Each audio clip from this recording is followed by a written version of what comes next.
Gets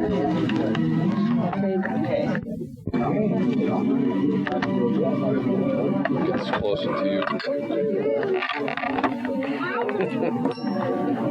Imagine doing this for a living. This is incredible. All right. So what do you? I was just going to ask you off the top. What other kind of stuff you were involved in addition to working with Billy Taylor? Yeah.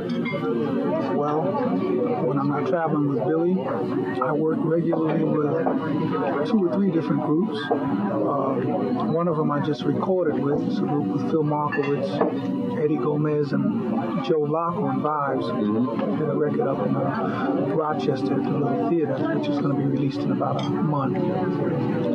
I also work not as often as I would like with a band led by guitarist Rory Stuart. Mm-hmm. And we also just did a live record at 7th Avenue South, which will be coming out in about a month. Is that right? The Cadence label. With Armand Danielian on piano and Calvin Hill on bass. I've only probably played with Rory about 7 or 8 times a year, or at least that's what it's been up to now. Yeah. And now that he has a record coming out, there may be some chances for us to play more often together.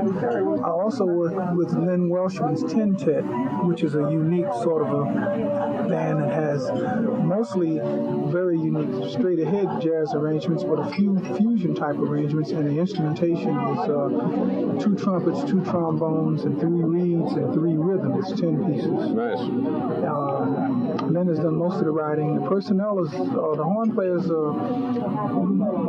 large percentage of them are studio players like Lou Soloff and Joe Shepley and Jerry Neewood. Pete Young also plays in the band, Lou Hoff, Jim Pugh on trombone, and Dave Taylor. Mm-hmm. And the rhythm section is Albert Daly and Calvin Hill and myself. So it's kind of a very interesting, high-energy type band. For the most part, since I've been in the band, we've never had a rehearsal, and I've just been going in to sight read the charts. Yeah. And it's been quite interesting, and I enjoy the energy level that I get a chance to play with when I'm working with Calvin and Albert. These guys playing out that Tintet playing out, or is it pretty much a rehearsal thing now? No. We just he calls us when he gets gigs, and we go and hit. We haven't rehearsed yet, and I played with the band about 6 times. It's just putting the music up and reading. Lynn is fine as a leader because he knows how to cue everything, and he makes it really comfortable for us because we get a chance to really stretch out as a rhythm section and play the ensembles with the horns. And all the horn players, besides being terrific readers, are great soloists. By them having such fine studio experience, they all know how to play and pitch well. I mean, the band really sounds like it's a well-rehearsed band. We just get together and play it. I guess it's probably the most exciting band I've played in a while. That's of that size since I played with the band that Sam Jones used to lead when I first came back to New York in 1978. Sam had a band with 5 brass. So it was 3 trumpets, 2 trombones, and 4 reeds, and 3 rhythms. I also do some big band playing occasionally with Frank Foster's Loud Minority, and also his smaller big band, Living Color. I usually play when Billy Hart's not available. Billy Hart is usually the first call player for that band, and when he's not around and I am in town, Frank usually calls me to fill in with that. That's a good band. It's a fine band. That's about the major part of what I do on any regular basis with other groups besides Billy. Of course, I'm always open to other people when they call. I'm going to be working tomorrow night with Dick Katz, a gentleman who used to play with my father in Oscar Pettiford's big band, vintage 1956, 57, 58. No, I'm sorry, it's a little later than that, maybe 59, 60. But Dick used to see me when I was a little boy coming to those rehearsals, and he called me for a gig, so I'm going to work with him and Jimmy Nepper tomorrow night. Just the first time? First time I've ever worked with Dick, So, like I say, I'm open to work with other people. I always like the challenges of playing some new music, but the people that I mentioned are the people that I found myself working with more often than not when I'm not working with Billy. How extensive is your teaching practice? I've been going up to Eastman every summer to be a part of an intensive summer jazz performance workshop. Usually runs about 6 days. This was my 5th year going up there. I must say I was very lucky to get the position because when I was called to do it, I was the 3rd in the list of people that they asked because originally Bill Goodwin was contracted to do it, but a last-minute gig came up with Phil Woods. He couldn't make it, and he asked Joe LaBarber to do it, who's a native of Rochester also. And a week before he was supposed to do it, Bill Evans came up with something, and Chuck Israels recommended me to fill in that vacancy a week before the clinic convened. And the next year they asked me to come back, so evidently something that I did they liked, and they've been asking me back ever since. This is my 5th time up.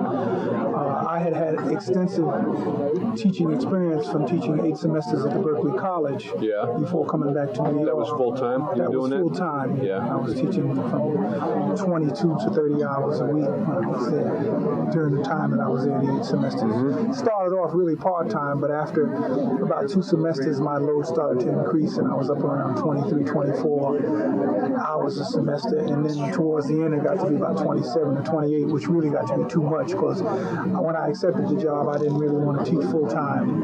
I really wanted to teach just part-time. All drum set? Just all drum set with specializing in Latin percussion techniques for drum set. And classical snare drums. I did a little bit of that too on the side. I felt that I had to do that because I wanted to give the students some perspective besides rudimental training and how to apply rudimental training in a classical manner. I had to get into some of the classical literature with the students as well, because that's what my teachers used to do for me. My first teacher at Berklee was Fred Buda. It wasn't Alan Dawson. I didn't study with Alan until actually I had left Berklee. And it was on Alan's recommendation that they asked me to join the faculty when he decided to leave after 18 years of teaching at Berklee. Was he there 18 years? He was there 18 years. Wow. 1957 to 1975. That's incredible. He teaches 35 hours a week. So he left and took all the whole drum department with him? Well, no, he just left and continued teaching what he used to do at Berklee at his house in Lexington. He still teaches 30 hours a week at his house. I mean, he's found a way to really get a lot of enjoyment from that. And now it's probably just under better circumstances and situations because he can get out of his bed and go down in his basement and do it, as opposed to driving to Berklee and doing it. I thought, for some reason, you had like a very extensive private practice teaching in New York City. I'm never around long enough to have a private practice. What I do is I see about 10 students, but I only see them about once every 6 to 8 weeks, because when they come for lessons, usually if they're at the level that I like them to be at, I give them a 2-hour lesson and I tape it for them. And that way they have time to really work on the material, and I tell them not to call me until they have it together. Because I said I have a limited amount of time to practice myself. And I'm not in the business of teaching. Right now I'm in the business of trying to play as well as I can. In what situations arise for me. So if I was in the business of teaching, then I would encourage you to come every week. And if you didn't get it together last week, then I charge you for getting it together this week. But I'm not in that business right now. So I say it's better for you to take a 2-hour lesson. I have to charge them, $50. I charge $25 an hour, but they have, as much time as they need to work on the material, because I write everything out. I used to. Now I have a book. I don't have to write everything out. But I write everything out, and I tape it for them in a couple of tempos, the tempo that they need to start working on it at, and the tempo that I expect them to have it together when they come back. If they have any questions on it, they can call me on the phone and tell me what's giving them some problems, and I can, and I try and analyze what that is, the problem, and tell them verbally what it is, so that they can get it together without having to come back. But I've been seeing about 10 students like that for the past 2 years because of my traveling schedule. Because I'm always in and out with Billy, so I can't set up a real teaching practice where I can schedule students at the same time every week. If you're a teacher, that's what you do. You have a set number number of students, you run your ads in the Village Voice or in the Modern Drummer, and you have students call you and you check them out and see what level they're at, and if you feel you can be helpful to them, you set them up on a weekly schedule. Yeah. But I can't do that. And whatever time I can get to practice the instrument for myself, that's very valuable to me because I do more practicing in hotel rooms than I do in my basement. Yeah. So I don't want to spend time going over something that I went over last week with a student. I'd rather use that time for myself. Can you spot, either in private lessons or in university, like if a kid comes in and, like, can you spot the winners? Yeah, I can. Yeah? Sure. And so, like, what would you look for in a kid to see whether this kid had the potential Well, to go when you're on? dealing with most university situations, it doesn't matter what you spot because the university, for reasons, financial reasons mainly, is going to advise you that it would be better not to tell the person that they really should take up another instrument because that's going to mean that they might not be able to get the 4 years of tuition, especially if the kid is a freshman. If you tell him in his freshman semester, hey, why don't you do something else? Why don't you play another instrument? You don't want to do this. Yeah. Well, the university administrations for some colleges or a lot of places that I've dealt with would rather you not say that in the freshman semester. Really? Yeah. But I don't like to do that. It's hard to teach a kid like that. No, because he's giving up his money and he's fantasizing that he wants to be whoever the greatest person is that he's heard up to this point. Right. And if I keep taking his money and saying, well, if you keep practicing this, you'll be able to do that. Yeah. I've had kids come to me and tell me, I just got this set of drums last year or 6 months ago, and I would like to play like Billy Cobham next year. I said, well, I'll tell you what. And they usually come in with the drum sets with the 18 drums. I said, well, look, I'll tell you what, you hang with me and we'll see. But first of all, we're going to deal with a snare drum and one cymbal and a bass drum and a hi-hat, because if you want to play like Billy Cobham, he can play all that stuff that he plays on those 18 drums or 25 drums on what I'm talking about. Right. Because I grew up with him. We went to junior high school together. He was 2 years ahead of me in junior high school. Yeah. So I know where he came from. Yeah. And I said, I'm sure he's still working very hard at what he does to get even better at it than he is now. So I'll put you through a few things and you see how you feel about it 6 months from now. And what I would try and do is just wipe them out so badly that they would voluntarily want to stop playing. Right. Rather than me tell them that, that's not really the goal that they have in mind. They're fantasizing that they want to do that in a year. Right. Put a little bit more perspective on it and think about 20 years. If it's possible in 20 years. So you can't teach feeling, Scott. Yeah. You could teach anybody technique. After I tell them something like that, if they still want to study in order to learn technique, I can teach them technique. I can teach them a lot of stuff. They might be able to turn out to be very good teachers in their own right, but if they aspire to be performers of the caliber of whoever it is that, their idol is, and I tell them, well, look, myself, I've been out here for a few years, 37, I've been playing professionally for 23 years. I'm still working on it. If you want to come out here and compete, let me tell you a little bit about what the competition is like. And you might be able to become very proficient at playing locally and wherever you're from and making club dates and doing all that and being a very great teacher, because you might be able to recognize talent in someone else and give the things that I'm giving you to that person to help them get to the level that they can do that. But as difficult as it is out here to play this music that I'm trying to play, which is mainly mainstream jazz, and the fact that there's such a small availability of those kind of full-time jobs, you really have to be very good to lock in one of those jobs. I said, if you're talking about dealing in a straight-ahead rock situation or maybe a fusion situation, there might be more jobs available in that arena now than what you're talking about, or what you're shooting for. Yeah. So I said, I can teach you technique, but I'm not going to tell you that if you study with me for 2 years, 5 years, or 20 years that you're going to be able to go out and play like this person that you want to. I mean, I can hear. I know what it takes. It has to be from here. If I can hear this, I can teach someone who's got this a lot of technique and make them go up there. Right. You know, but I can teach you all the technique in the world, but if you don't have this thing here, it's going to be very hard for me to teach you that. I can explain to you what that's about and how that's supposed to happen, but I can't just transmit that into your body. It has to be there. Yeah. Can't do that. Yeah. You know, so I'm being honest with them when I tell them that. That's one of the reasons that I elected to stop teaching, because I didn't want to be in a position where I would have to feel that I could not be candid with my students. Elected to stop teaching? Well, stop teaching and pursue performing more than teaching as a livelihood. Yeah. I didn't stop. I just became more selective about who I teach. Yeah.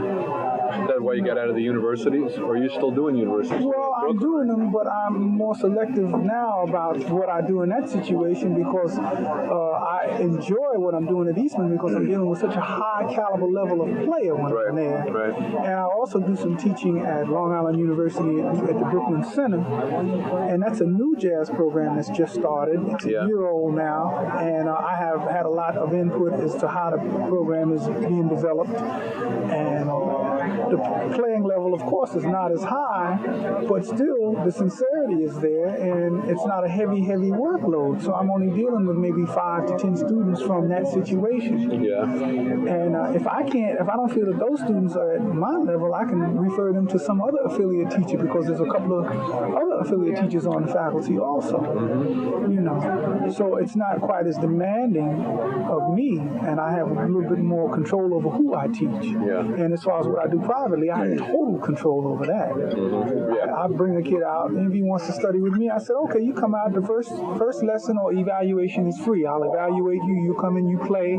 I'll check you out, and then I'll let you know whether I'll take you. But I'll tell you what I expect of you if I do take you. And I'll run my program down to them, and if they feel they can deal with that, then they're on. If they can't deal with that, I'll refer them to somebody who's quote-unquote teacher that's going to see them every week. Right. Who will probably give them a lot of good stuff, but will not operate in such as the unorthodox fashion that I function in as a teacher. Yeah. Okay. But could you talk, like, when you do spot a kid who's a winner, can you talk about what are some of the characteristics that he's got to have good time and good feeling. It's got to be something in his playing when I hear him that makes me feel that he's got something so valid and natural that I can improve upon that to make it even more extra special if I'm going to give him the things that I think he needs. It doesn't mean he has to have a high degree of either drum set technique, snare drum technique, or coordination. Right. He's got to have a good feeling. He's got to make something inside my heart feel good when I hear him play. Okay.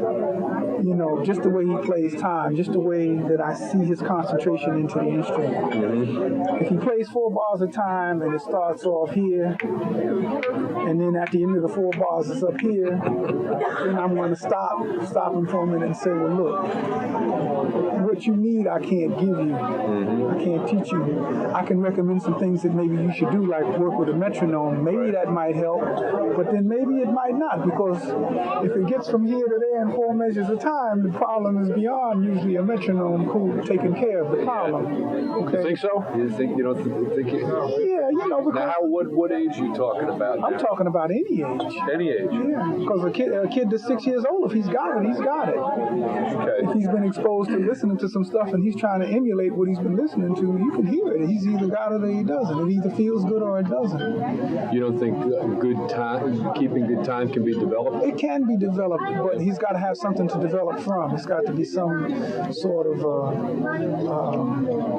someone that can walk and chew gum at the same time. Yeah, it's got to be something that feels good, you know. I mean, it's got to be, whereas if I ask him to play a tune and sing the tune while he's playing the tune, that when he plays the tune and I ask him to take 4s with himself, and at the end of the tune, so it speeds up a little bit. So when I was young, I sped up a little bit too. Right. But I've learned to work at that more and concentrate more, to really be aware of me at all times when I'm playing. Sure, if it's relative, you can work with it. But you know, it's just like if it was a vocalist and I was a vocal teacher, if the person, he or she can't hold any kind of way close to any kind of pitch at all, you know, what are you going to do? Yeah.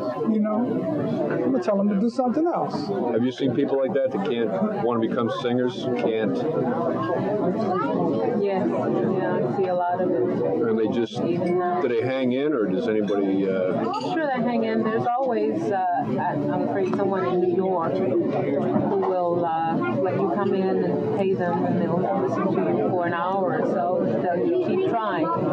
Come in every week. Just keep trying. A little more here, a little more there. When the bottom line is that you hang their wrist. There are a lot of voice teachers who exploit dream singers. Yeah. It's rare to find someone honest enough in your formative years to tell you whether or not you think you've got it. Once you've been in it for 10 years and you still cannot sing an aria, then the person who continues to teach you is exploiting. Yeah. Start waiting tables. Start waiting And there are tables. many cases. Well, what about the stories of like the guys, like when you hear the famous story about Charlie Parker playing so bad that Joe Jones threw his cymbal at him on stage, and then he got mad and woodshedded for a while and came back and changed the course of musical history. Well, I would think this in that situation. I would think now. I can't say what was going through Great. Thank you. Papa Joe's mind right at that moment, but I think he did that because he recognized some talent in Charlie Parker, and that would scare him enough to really make him get it together. Because I think that Joe Jones heard something. You think so? Yeah, because it's happened to me when I was coming up. The worst traumatic experiences I had when I was trying to play were from people that I love and revere today, who literally just scared me to death and made me go home and really practice. Can you give a for And I got Barry Harris when I was 17 years old or so. Yeah. I sat in with a group that he was leading up in Minton's Playhouse with George Coleman and Charles McPherson and Peck Morrison Yeah. and Barry. And Lenny McBrown was the regular drummer. Right. And I played, and I thought I was playing pretty good, but I wasn't playing any bass drum, any bottom. I wasn't playing forward to the bar lightly. It's a very hot place. Like Lenny was playing. Right. I was just using my bass drum to drop bombs and answer what my left hand was doing. Right. Like in the style that Philly Joe was doing before then with Miles and Art Taylor and a lot of people from that tradition. But Barry wanted to hear some bottom. He wasn't hearing it because we were playing, all the Charlie Parker tunes. And when they were recorded, Max Roach, when he was playing some bottom too. Yeah. So I was playing, and while Here, let me just move this a little. Okay. Put this down over there. while I was Can I get your catcher? Okay. so while I was playing, like behind the horn solos, he didn't say anything. He kept looking at me real strange. Real so bad, I was feeling real bad. When he started soloing, he started having a conversation with me about my inadequacies of using my bass drum. He was soloing and talking to me at the same time. Wow. And I never saw anybody do that before. I mean, constructive and having a conversation. So I felt real bad. So I went home and I worked on it. And about 3 or 4 weeks later, because Charles and them, they were my friends. Charles was working with Mingus, and he was taking me under his wing and taking me to some places. I was about 16 or 17 to hang out, hear some music. I was tall for my age. I looked like I was about 18 or 19. And he encouraged me to come back and try again. So the next time I came back, I played, and I had a little bit more together. And at least Barry didn't talk to me during the solo, so I felt I had gotten better. Because he didn't say anything positive and negative. He just didn't hold a conversation with me about how inadequate I was then. So I felt like I passed the test. I never forgot that. That scared me to death. That's something that's still vivid in my mind about the way he looked at me and how he was talking to me about, hey, man, where's the bottom? I don't hear the bottom now there. So that I relate to that, what might have been happening with Papa Joe because I don't think that he would have did such a drastic thing to just anyone that just didn't have it. He just would have probably signaled to somebody to have the guy thrown out of the club, which is what they used to do up in Minton's when you didn't play good in the bebop era. They had guys like bouncers that would just remove you physically from the bandstand. If you didn't play good? If you didn't play good.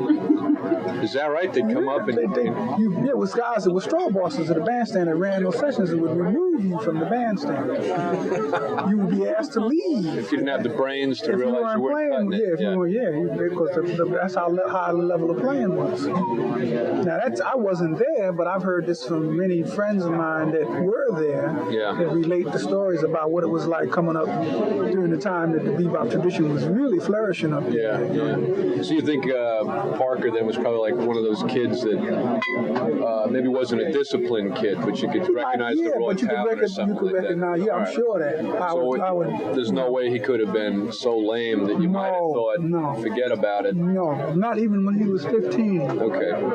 No. I guess that's the difference between Spot and the kid.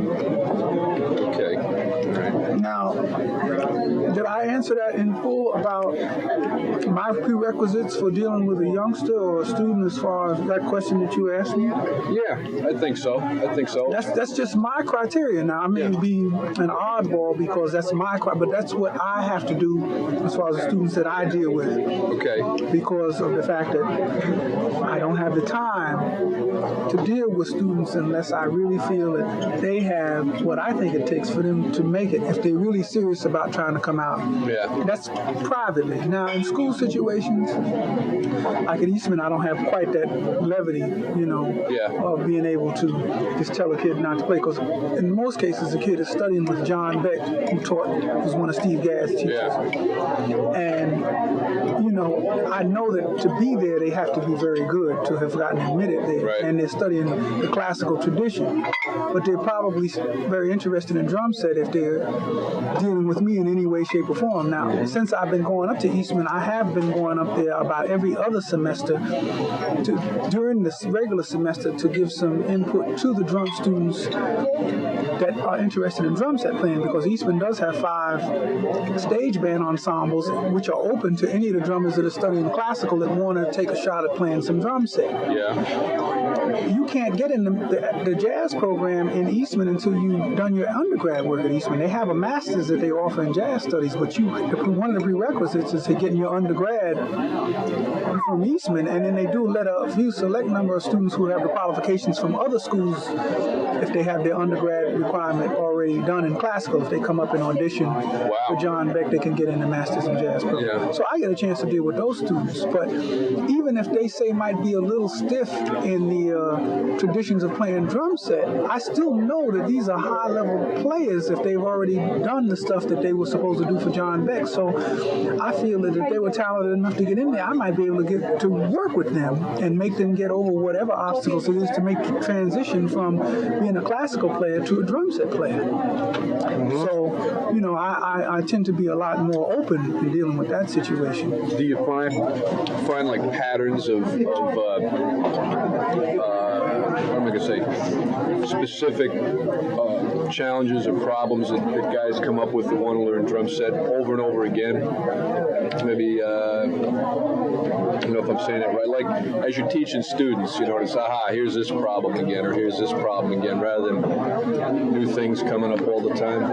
The biggest problem I find in any situation, no matter what level it is, whether it's a student that's doing his classical studies with John Beck or Vic Firth or whatever, that aspires to be a drum set player, because what you're dealing with is two sides of the fence. I mean, classical players have a different kind of regimen they have to deal with, learn repertoire and learn how to follow conductors and play it exactly as it's written. Drum set players have to learn how to interpret charts and not play everything on the paper, but see what a writer has written and then interpret the best parts of that and make it work. The biggest problem I find, whether it's beginner or advanced from a classical viewpoint, is coordination. Is that right? They all have to learn coordination. They have to learn how to function and think and make their minds think 4 or 5 different ways at one time about the instrument and about all of the things that are going on around them when they're playing. Yeah. They have to develop ears, know how to function, play something that's going to fit the situation is happening at the moment, as well as think about the time all the time. So that no matter what they do or get involved in listening and reacting to what they're hearing, that they're still thinking about the meeting. And then on top of that, if it's a reading situation, thinking about interpreting the chart the way it's supposed to be interpreted, because 9 times out of 10, the writer who's written the chart, unless he's someone like Quincy Jones or Manny Album or one of the greater writers, is not going to write what he wants to hear for the drummer to play. He's going to write something, but the drummer's going to have to figure out and decipher what was written and play what the composer really wants to hear. So that's splitting your head up in a lot of places. Yeah.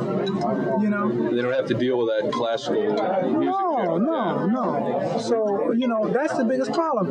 Okay, so when you recognize what's got to be done, do you have enough coordination to still make the inflections necessary that have to be made and still not let it get in the way of the time? A guy can go to do something that he hears, and then the time will fall apart because he's trying to do something and he's concentrating on what he wants to react to more than what's happening with the time. Yeah. So you have to really be able to split your brain up in a lot of places. And that's what I stress in my teaching more than anything else. After they get that together, then we talk about building chops to develop some sort of ability to play musical drum solos and listen to the melody and phrase around the melody and all of that. Yeah. But let's first deal with how to keep good time and make the band feel good no matter what situation that is. That's most important. If you do that well, you don't have to take a solo all night, but you'll still be very much recognized for your ability.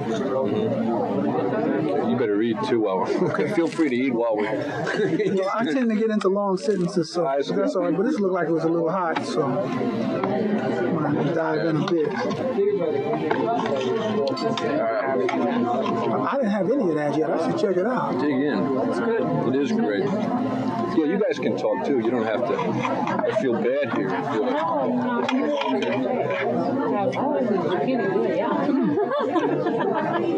This is tremendous. Claudia, this restaurant, I might have to come back out here. Oh, I'm glad you like it. Oh my God. I'm glad they like it too, honey. I might have to make this drive again. How many lyrics to songs do you figure you know? That I know? Yeah. I don't know the lyrics except to about 3 or 4 tunes. Is that right? But I know the melodies. And in my case, that's all I feel I need to know. I've heard a lot of horn players from the older schools of playing swing. I've heard them say that they like to know the lyrics of the songs, especially ballads, so that they can really get the emotional feel from their instrument that corresponds to the lyric of the song. But I don't know that many lyrics. Well, you know a lot of melodies? You A lot of melodies. tunes? Oh, yeah. How'd you develop that? Well, I had an extensive I had a chance to listen to a lot of music growing up because my father was a professional trumpeter in the jazz arena and worked with a lot of people, so I was exposed to a lot of music. I heard a lot of jazz standards being played in the 50s when the hard bop idiom was at its height, and I heard those tunes, arranged in a jazz format. So I got to learn the tunes in the best possible way. The standard tunes were played in a jazz execution. Right. That was a lot. That was good for me. When I studied with Alan, that's one of the things that he stresses is learn how to develop musical drum solos by singing the melody when you take lessons with him. He makes you sing the melody and play the time and play the fours. Right. So he was the first teacher I had ever been with that made you do that. And I've tried to continue in that tradition when I deal with my students. That's the thing a lot of drummers think too rhythmically all the time. They never think in terms of melodies or harmony or anything. Even when they hear like a guy that's playing very melodically, it kind of just goes right over their head. All I can say is they should do some research and listen to Max Roach. With Clifford Brown, with the groups that he led there. Listen to Kenny Clark. Listen to Philly Joe. Listen to all of the great drummers of that period.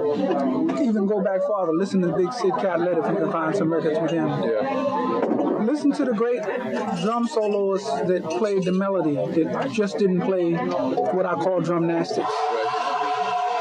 My goal is when I play a solo, if it's at all possible and it's not in a free situation. I don't play that often in a free situation except with George Russell, and I forgot to mention him when you were asking about the other people I play with. But I hadn't played with George in about 2 years. This is the first time. But except for George, this is gonna. let me out. We're getting sucked down the tube here. Right, you know. Feels like we're all sitting here in the bathtub and we just pulled it. No, except for situations with George where I am called upon to play in a more freer situation where I don't have thematic material to work with as such as the form of the tune. Yeah. Almost 99% of the time when I'm playing a solo, I'm trying to play it off the form of the tune. Whatever that form of the tune is, I'm trying to play the solo off that and in some way relate to the melody of the song. Okay. Whatever it is. And I feel my goal is to make the audience be able to hear the melody when I'm taking my solo, to make the people in the band feel my solo as opposed to have to count my solo, so that they can hear what I'm playing. When I'm ready to come out of the solo, they know where I am in the tune and we come out together. I don't know how guys could play counting solos, man. That would be. I know. You know. But that's what I'm shooting for, and that's what I instill in my students, because it's a beautiful thing when you can hear someone take a drum solo like that that's so musical that you can follow the tune through the solo. Yeah. It makes for it to be a very unique kind of experience. Yeah. You know? Yeah. I have people come up to me and tell me they heard the tune. I heard the tune when you played the solo. I mean, this with Billy Taylor, we don't always play for the most knowledgeable jazz audiences. Sometimes we play in situations where we're playing for people that never heard jazz before in their lives. Yeah. So it's especially a great thrill for me if we're playing a gig in Paducah, Kentucky, where I know they don't get a lot of jazz, and someone comes up after the concert and said, "Wow, I heard this is the first time, but I heard the melody in your solo." Then I know I'm getting close. If I can get to those people, I'm not worried about it when I play in New York, because the people in New York have heard everything. Right. As long as I do what I do well, whether I do it in the form of the solo or outside of the form of the solo, they're going to appreciate it. You think would you recommend a kid who wanted to become a pro go to college, go to university? Definitely. You would? Yeah, definitely. You should get some formal musical training, either in the classical area or some of the special schools like Miami and Berklee College of Music, and New England Conservatory. Eastman I consider probably the highest example of everything that I've seen. University of Indiana.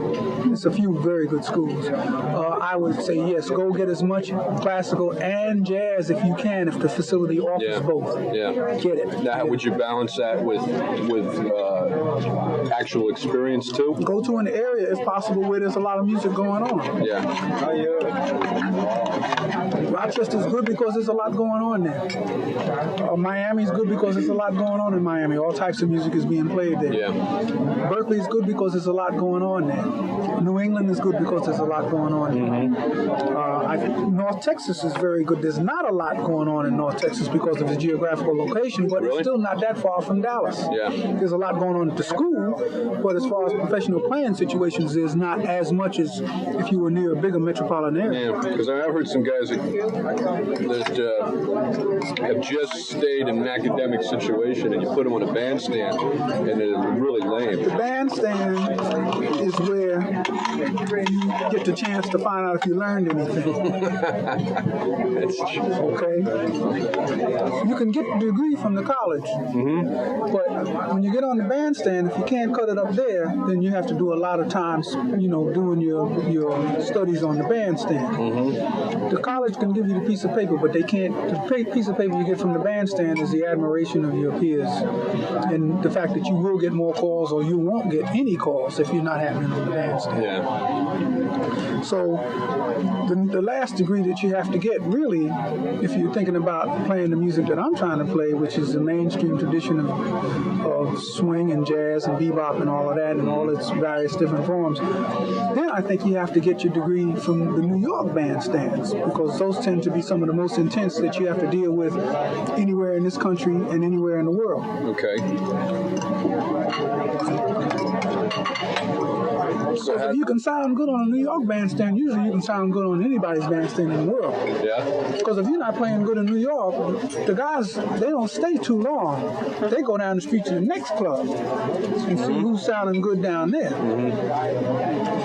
Yeah, They listen for about a chorus, and if it's not happening for a chorus, they take off. Yeah. You know, so if you Yeah, we did that when we went to see Ronald Shannon Jackson, you know? Let's not bring up anything. Oh, man. if you can keep the room happening and you can keep the room full while you're there, then something's happening. Yeah. You know, if it gets empty real fast, then you know you're not ready to receive your degree yet from the New York bandstand. That's funny.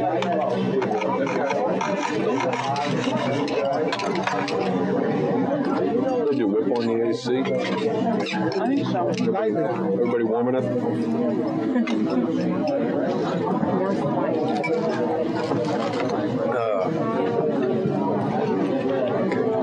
We were talking before about why there's no standard drum set notation. So if you had any thoughts on that, or maybe remedies or something. No remedies.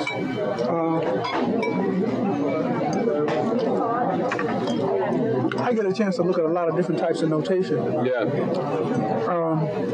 What I find easiest to deal with is when someone writes the arrangement and they put in a lot of time slashes, which means you just keep time, and it puts in kicks, so you know where the kicks are, what the brass is doing, what the reeds are doing. Yeah. I find that's much better than having someone write out every single ride cymbal beat and every single kick that happens. It gets to be very difficult to look at that. But I think drummers should be band leaders more and arrangers, so that because they would know how to write for other drummers better than people who play other instruments. Yeah. As far as teaching, I've seen or analyze a lot of books, and the books that I tend to like are the ones that have everything pretty clear. At least if it's dealing with drum set, pretty clear.